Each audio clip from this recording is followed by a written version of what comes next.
Before we get started with the technical skills, my assistant Michelle Owens and I would like to identify the parts of the rifle for you, as well as discuss maintenance. Now with the basic rifle, and we've taken all of the hardware off for you, we want to identify first off the tip, the butt, the small, the barrel, then we also have the bolt, we also have the strap, and then those little things that make noise called the swivels. Now, George Miller & Sons, they make the best rifle on the market, and this rifle is called the Ultimate Rifle. Now, there's a number of things that you want to do, though, before spinning any type of rifle. And first off, we want to attach the strap, which sometimes they come attached and detached, but there's some upkeep that you need to do on this. You need to be able to take electrical tape, and there's these little screws that hold the actual strap together. We want to be able to tape right over those screws because they do come undone. Now once we've done that on both, we can see that we have attached the rifle and the strap together, and you can see that we need to have everything in place. Of course, the way the strap is determined as to how much give it has is, of course, how much activity the strap is seen. So if you have a strap that is brand new, you're going to have to put some water on it, pull it out a little bit, stretch it, and of course the strap that's been used a lot is going to fit and hug the rifle very nicely.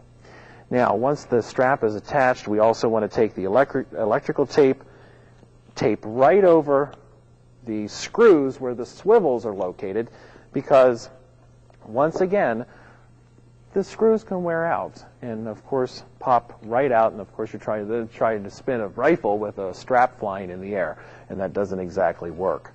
Now the other thing that you need to do is get strapping tape, and we need to have many parts of the rifle covered in strapping tape. The most important is to start just outside of where the bolt would be located and begin to go around and around in circles, leading all the way down to the small. And of course we can show you a rifle here that's already finished. We've taken strapping tape and we've gone through this whole section. See the large area that we've covered with strapping tape? In addition to, we've covered the butt with strapping tape and then also the tip. Of course, on top of that strapping tape, we've taken electrical tape to cover it up to make it white and make the appearance very nice. We've attached the bolt, and obviously we have a different colored bolt here just to show you the different variations of things that you can do. We've taken some leopard print fabric here, covered the bolt up to give a different look. Of course, you can do that at home with any type of fabric that you so desire. Now the finished product, once you're totally finished, would look like this. We have taken the tape, we've gone over the screws, we have finished the part off in the middle here with the strapping tape, and as you can see, we've broken this open for you so you can see the strapping tape as well as the white tape over top. We've taken a lot of white tape to finish off the bottoms. If you want to pad your bottoms, your butt and your tip, use some very, very thin foam. Usually some of that foam that apples are packed with is very, very good to stick on the bottom and also the tip.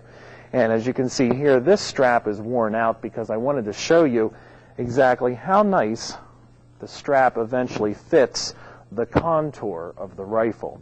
And of course, that makes spinning and moving the rifle very, very easy.